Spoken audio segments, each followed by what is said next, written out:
पिछली वीडियो में हमने पढ़ा कि कारण क्या थे, मैसूर और अंग्रेजों के बीच संबंध बिगड़े और टकराव हुआ और युद्ध हुए। तो आज हम उन युद्धों के बारे में पढ़ने वाले हैं। लेसन आपका 11वां, वीडियो संख्या 7, प्रथम आंग्ल मैसूर युद्ध। गठबंधन बनेंगे, बिगड़ेंगे और युद्ध चलते रहेंगे, उस सारे की परिस्थितियों को हम देखेंगे।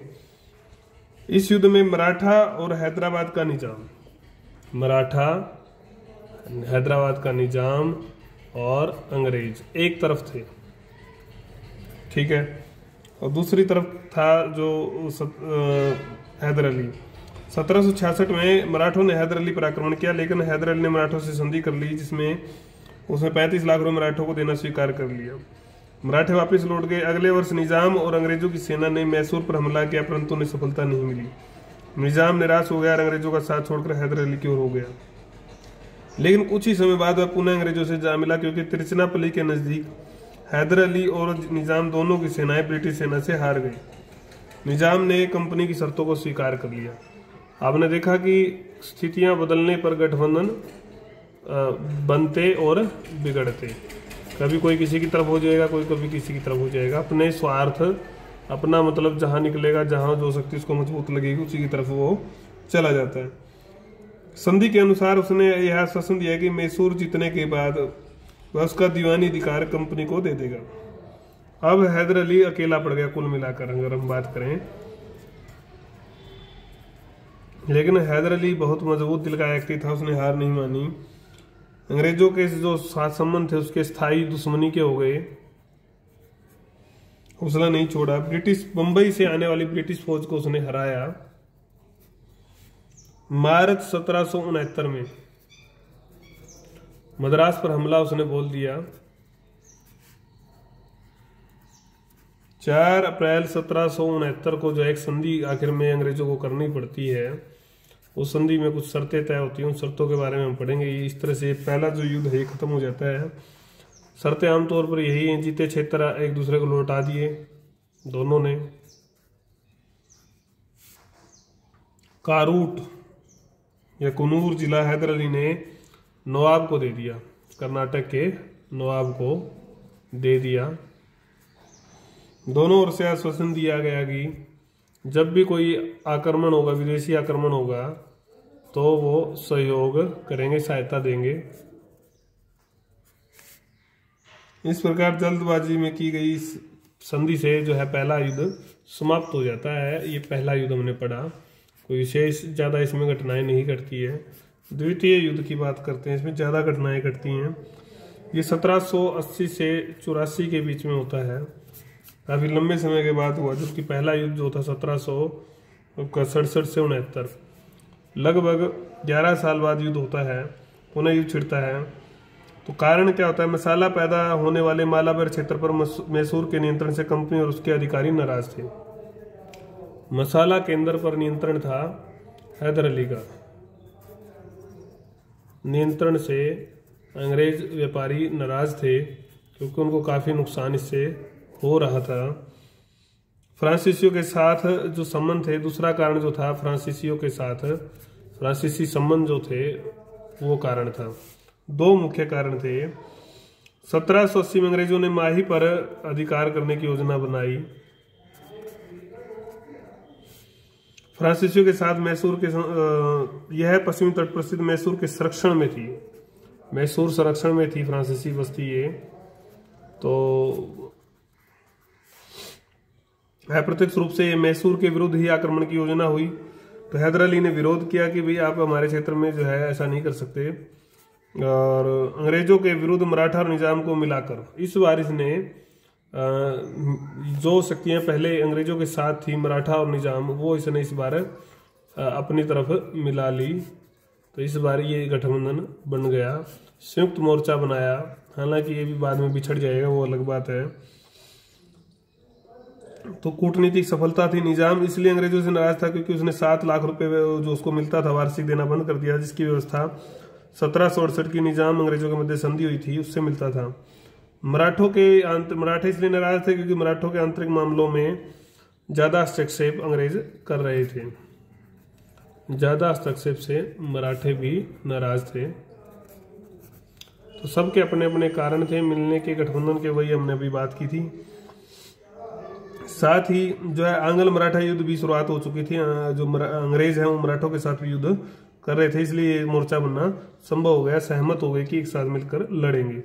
योजना के मुताबिक मराठों ने, योजना क्या थी, मराठे जो है बरार और मध्य भारत, बरार और मध्य भारत का जो इलाका है की ओर से आक्रमण करेंगे।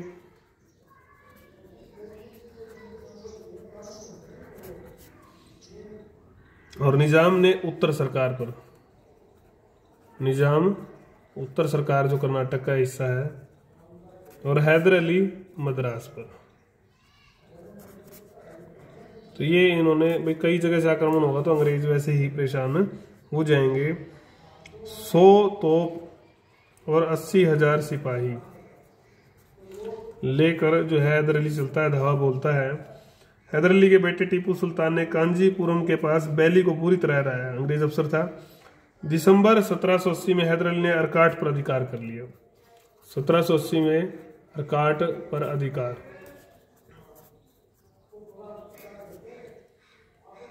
इस प्रकार अंग्रेज सबसे मुश्किल स्थिति में फंस गए। कंपनी के अंग्रेज गवर्नर वारेन हेस्टिंग्स ने साहस नहीं छोड़ा। वारेन हेस्टिंग्स ने साहस नहीं छोड़ा, हिम्मत रखी। नहीं तो इतनी जगह से दिक्कत में फंस जाने हुए उसने कूटनीतिक चाल चलते हुए, कूटनीतिक चालें चली, कूटनीतिक चाल चलकर मराठों और निजाम को अलग कर दिया।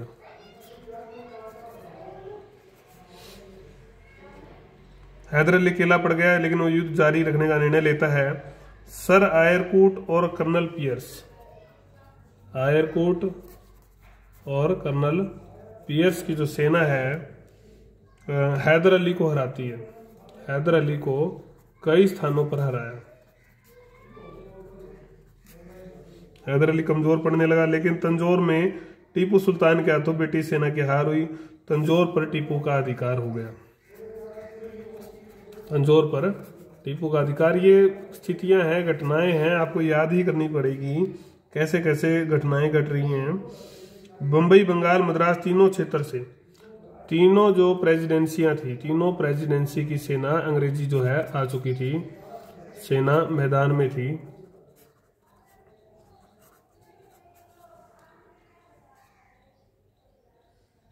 दूसरी ओर 1782 में फ्रांसीसी एडमिरल सफरिन अपनी सेना के साथ हैदर अली के समर्थन में मद्रास पहुंचा।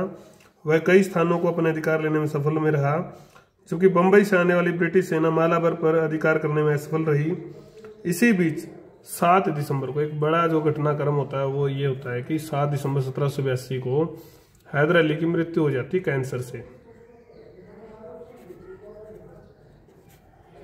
इससे जो मैसूर जो है कमजोर काफी पड़ जाता है, बड़ा आघात था।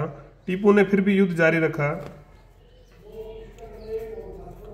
टीपू ने युद्ध जारी रखा। ब्रिगेडियर मैथ्यू को पूरी तरह हराया, जेल में डाल दिया। मैथ्यू को हराया और जेल में डाल दिया। ये घटनाक्रम पढ़ रहे हैं हम। इसी बीच फ्रांस और ब्रिटेन में समझौता हो जाता है, तो फ्रांस का साथ भी जो है अब समझौता होने से फ्रांसीसी चले जाते हैं और टीपू को उनकी सहायता नहीं मिलती। तो ये एक और अक्सती हानि जो है टीपू को हुई, बड़ी हानि थी। दूसरी ओर कंपनी जो ब्रिटिश कंपनी थी उसकी भी वित्तीय स्थिति बिगड़ चुकी थी, मतलब वो भी तंग आ चुकी थी युद्ध से। तो संधि वार्ता प्रारंभ होती है, दोनों जो है संधि के लिए तैयार होते हैं, बस बात करने की ही देर थी। तो 7 मार्च 1784 को ये संधि होती है, जिसको मंगलोर की संधि कहा जाता है। वही युद्धबंदी और प्रदेश आपस में एक दूसरे के लौटा देते हैं, संधि की शर्त थी ये। अस्थायी संधि थी क्योंकि तंग होकर ही की थी, एक बार शांति के लिए। जैसे ही दोबारा चिंगारी कभी आएगी तो दोबारा युद्ध कभी भी शुरू हो सकता था, बहाने की जरूरत थी किसी। तो तीसरा जो आपका आंग्ल मैसूर युद्ध है। अब थर्ड की बात करेंगे हम। थर्ड जो है ये कार्नवालिस के समय में शुरू हुआ। लॉर्ड कार्नवालिस थे इस समय। काल था 1790 से 92 का। अब टीपू के हाथ में है सत्ता। जब 1790 में भारत आया तो टीपू मुख्य दुश्मन था। कार्नवालिस का मुख्य दुश्मन टीपू था। तो वही मसालों के निर्यात पर प्रतिबंध और कंपनी के साथ व्यापारिक संबंध समाप्त कर देने से कंपनी और उसके अधिकारी बहुत नाराज थे। मसाले और व्यापार ही जो है मुख्य नाराजगी का कारण था। तो कार्रवाई की मांग कर रहे थे सब व्यापारी अधिकारी, और आखिर में कार्रवाई की गई। और इस कार्रवाई से पहले वही निजाम और मराठों को मिलाने की योजना भी की गई। निजाम और मराठों को अपनी तरफ मिला लिया जाए ताकि युद्ध जीतना आसान हो जाए। दोनों के साथ अलग अलग संधि की जाती है। सहायता का आश्वासन इसको मिल जाता है दोनों ओर से। तो ये बड़ी कूटनीतिक सफलता थी शुरुआत की ही। और सहमति बनी कि जो भी क्षेत्र जो है मिलेगा उसको तीनों बांट लेंगे। ये संधि हो जाती है। अंग्रेजों ने दिसंबर 1790 में हमला किया, युद्ध की घोषणा की। तात्कालिक कारण टीपू द्वारा ट्रावनकोर के राज्य पर हमला था। तात्कालिक कारण क्या बताया कि टीपू ने जो ट्रावनकोर पर हमला किया वो था क्योंकि यहाँ का राजा जो था वो अंग्रेजों का सहयोगी था। तो उन्होंने माना कि ये जो अंग्रेज मानते थे कि ये टीपू का गलत काम है, जबकि ये राजा जो था ट्रावनकोर का, ये मैसूर के विरोध में जो है शामिल रहता था। अंग्रेजों को या विरोधियों को शरण देता था। तो टीपू इससे परेशान था। सीमा विवाद भी था। और जब समाधान के लिए इसने कभी कोई उत्तर नहीं दिया क्योंकि इसको अंग्रेजों का समर्थन था। अंततः टीपू सुल्तान के उसके विरुद्ध सैनिक कार्रवाई करनी पड़ी। अब कार्नवालिस, जब ये घटनाक्रम हो जाता है तो कार्नवालिस स्वयं जो है बंगलोर पर जो है चढ़ाई कर देता है। कार्नवालिस स्वयं बेंगलोर पर चढ़ाई कर देता है। मार्च 1791 में सफल भी हो जाता है कार्नवालिस अधिकार करने में। टीपू दूसरी ओर क्या कर रहा है, कोयम्बटूर जीत लेता है, परंतु बुरी तरह निढाल हो गया। अंग्रेजी सेना विजय प्राप्त करती हुई राजधानी जो थी श्रीरंगपट्टनम उसमें पहुंच जाती है अंग्रेजी सेना किले की दीवार तक। तो आखिर में टीपू ने देखकर संधि की पेशकश की, संधि कर ली जाए। एक बार मौका जो है उसको यही लगा और स्वीकार कर लिया गया कार्नवालिस के द्वारा मार्च 1792 में। आधा राज्य जो है ले लिया गया, आधा राज्य मिला और उसको फिर बांट लिया गया। पूरा राज्य इसीलिए नहीं लिया, नहीं तो फिर वो तीनों में बढ़ जाता। 30 लाख पाउंड की राशि देनी स्वीकार की, जुर्माना लगाया गया और युद्धबंदियों को छोड़ने का आश्वासन। टीपू के लिए निराशाजनक थी, अपमानजनक संधि थी क्योंकि टीपू को तो इसमें से कुछ मिला नहीं,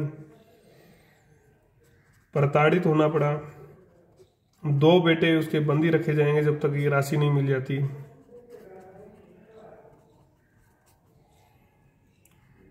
इस संधि से दक्षिण भारत में संतुलन बन गया जो अंग्रेजों के पक्ष में था,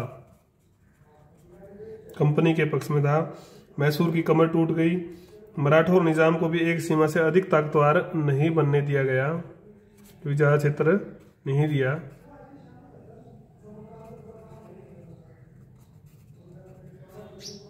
वह चाहता तो मैसूर की राजधानी और उसके सारे खजाने पर अधिकार कर सकता था, परंतु उसने ऐसा नहीं किया क्योंकि इस खजाने का बड़ा हिस्सा सहयोगियों में भी बंटना था। इसलिए उसने सारे मैसूर को जीतने के बजाय कंपनी के हित में टीपू सुल्तान से संधि करना उपयुक्त समझा। अभी मैसूर को हड़पने का अंतिम ड्रामा बाकी था, जो चौथे युद्ध में होगा। तो हमने 3 युद्ध इसमें पढ़ लिए हैं, फर्स्ट, सेकंड, थर्ड आंग्ल मैसूर युद्ध। चौथा युद्ध भी हम इसी वीडियो में पढ़ेंगे।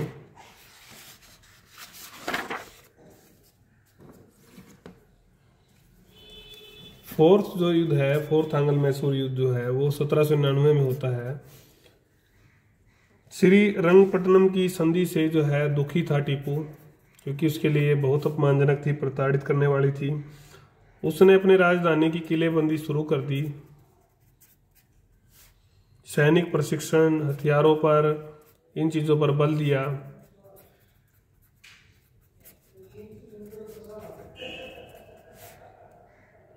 फ्रांस से संबंध बढ़ाए, और भी देशों से संबंध बनाए।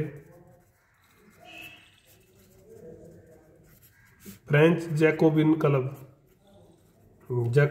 का उसने ट्री लगाया, पेड़ लगाया और उसका सदस्य बन गया। सिटीजन टापू कहा अपने आप को, ताकि वहां से सिटीजन टीपू कहा। कुछ फ्रांसीसी स्वयंसेवक मैसूर आए, उन्होंने मुक्ति का वृक्ष लगाया। छोटी फ्रांसीसी सैनिक टुकड़ी भी मैसूर आई। टीपू ने अरब, अफगानिस्तान, मॉरिशस, कई देशों में तरक्की जो है ना प्रयास किए कि वहां से जो है सहयोग इसको मिले। और ये करने वाला जो है टीपू का एक बहुत बड़ा कदम था, ये राजनीतिक संबंध स्थापित करने का अंग्रेजों के विरुद्ध उल्लेखनीय कदम कहेंगे हम उसको। उस काल में बहुत बड़ी रणनीति थी, हालांकि सफल नहीं हो पाई। अंग्रेज भी सतर्क थे, उसको सूचना थी। लॉर्ड वेलेस्ली इस सोच के साथ भारत आया था कि टीपू को मिटा देगा। लॉर्ड वेलेस्ली सोच के साथ आया था कि टीपू को मिटाना है, खत्म करना है पूरी तरह से। तो साम्राज्यवादी सोच थी उसकी भी। मराठों और निजाम को लालच दिया, लालच देकर अपनी ओर मिला लिया। पेशवा को विजित प्रदेशों में आधा भाग देने का लालच दिया। मराठा और पेशवा ब्रिटिश रणनीति को समझ नहीं पाए और उन्होंने एक गलत कदम उठाया। तो 1799 में घोषणा कर दी युद्ध की। रंगपट्टनम पर अधिकार कर लिया गया।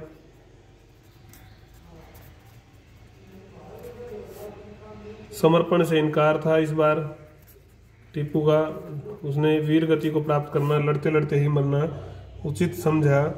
और आखिर में वो 4 मई 1799 को लड़ता हुआ वीर गति को प्राप्त हुआ। इस तरह से एक बड़े राज्य का जो फ्रांसीसियों का सहयोगी था उसका अस्तित्व समाप्त हो जाता है। अंग्रेजी राज्य की स्थापना की दिशा में एक बहुत बड़ा कदम था। मैसूर का अधिकांश क्षेत्र अंग्रेजों और निजाम ने बांट लिया। मराठों और अंग्रेजों के बीच युद्ध छिड़ चुके थे, इसलिए उन्हें कुछ नहीं मिला। शेष क्षेत्र पर जो मैसूर का शेष क्षेत्र बचा, उसमें वाडियार वंश का एक अल्पसंख्यक राजकुमार था, उसको गद्दी पर बैठाया गया और उससे वेलेस्ली ने सहायक संधि भी कर ली। कुल मिलाकर वो पूरी तरह से अंग्रेजों के हाथ में ही था राज्य, जो भी बचा हुआ हिस्सा था। तो एक नया दौर जो है इस विजय से कंपनी का जो शुरू होता है, नया युग दक्षिण में। और वो सहायक संधि प्रणाली जो हम अभी बात की, इससे भी काफ़ी जो है बड़ा क्षेत्र जो अंग्रेजों ने हथियाया था, उसके बारे में हम अगले पार्ट में पढ़ेंगे। सहायक संधि, लैप्स की नीति, पंजाब और अवध का विलय।